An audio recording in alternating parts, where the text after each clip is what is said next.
Washington, roused by the first major ISIS-inspired attack on U.S. soil since he took office, President Donald Trump urged swift repeal of an immigration program that brought the suspect to America and laid into a political foe he said was responsible for it, though Republican George H.W. Bush signed the law. Trump insisted Wednesday that Congress must end the visa lottery program under which Uzbek immigrant Sayfullo Saipov entered the country, and he ordered still tighter scrutiny of immigrants already subject to what he calls extreme vetting. But the White House offered no indication of what new steps the president might be planning. "We have to get much tougher, much smarter, and less politically correct," Trump said. He also said the U.S. justice system for dealing with such cases must be strengthened, declaring, "What we have right now is a joke and it's a laughingstock." Again, there was no elaboration from the White House. Trump denounced the 29-year-old suspect in the truck attack, which killed 8 and injured many more, as an animal, and said he was open to sending the man to the U.S. prison at Guantanamo Bay, Cuba, instead of to trial in New York. "I would certainly consider that. Send him to Gitmo," Trump said. Spokeswoman Sarah Huckabee Sanders said the White House considered Saipov an enemy combatant and had yet to decide whether to seek to move him out of the civilian judicial system to military detention. A little later, however, prosecutors in New York filed charges in federal court accusing Saipov with providing material support to a terrorist group and committing violence and destruction of motor vehicles.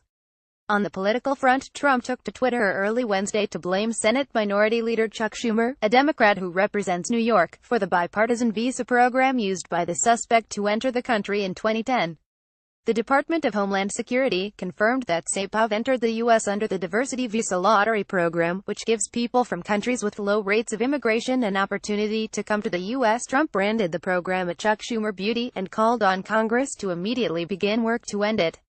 It was not immediately clear when Saipov was radicalized by the Islamic State group, but the New York City Police Department said he began planning the attack weeks ago. Schumer did back the lottery program as a member of the House when it was approved with the support of both parties in 1990. It was signed by Republican President George H.W. Bush. Trump's broadside against a senator from the state still reeling from the attack drew bipartisan criticism. New York Gov. Andrew Cuomo said that Trump's attack against Schumer plays right into the hands of the terrorists by sowing division at a time when unity is needed. Sen. Bob Corker, R10, said it was probably not the best way to bring out the best in our country. Corker, who has announced he will not run for re-election in 2018, has been increasingly critical of Trump's temperament. Schumer himself offered this advice: the president ought to stop tweeting and start leading.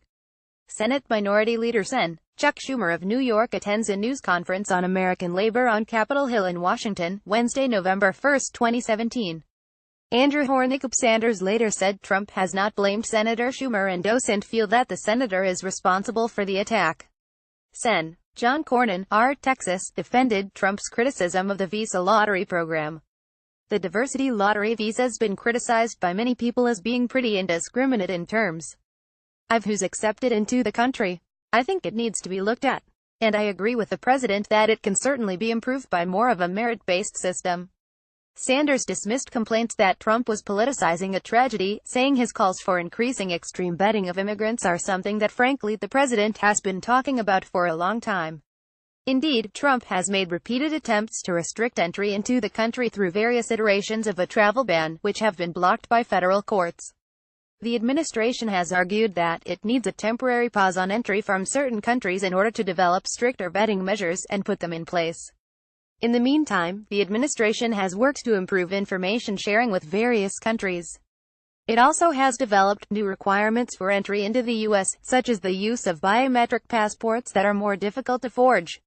Officials could not elaborate on what new measures Trump was referring to in his tweet hours after the attack, when he said he had just ordered Homeland Security to step up our already extreme vetting program. Sanders said that, since the tweet, the president had spoken several times with members of his national security team to look and see what more can be done. But, she said, we have put in place executive orders already since the president's taken office that help go as far as we can at this point. Trump's swift political response to the New York attacks contrasts with his wait-and-see approach after the October massacre of 59 people by a Las Vegas gunman. The White House then argued it was premature to discuss a legislative response and says now it is still studying whether to seek a ban on the modifications used by the Las Vegas shooter to fire his rifles at near automatic rates. The two responses offer the latest suggestions of how the culture wars that define Trump's campaign may be coloring his actions. During the 2016 presidential campaign, Trump proposed a total ban on Muslim immigration to the U.S. before embracing extreme vetting. He has backed legislation that would curb legal immigration and shift the nation toward a system that would place an emphasis on merit and skills over family ties and diversity criteria. Associated Press writer Jill Colvin contributed to this report.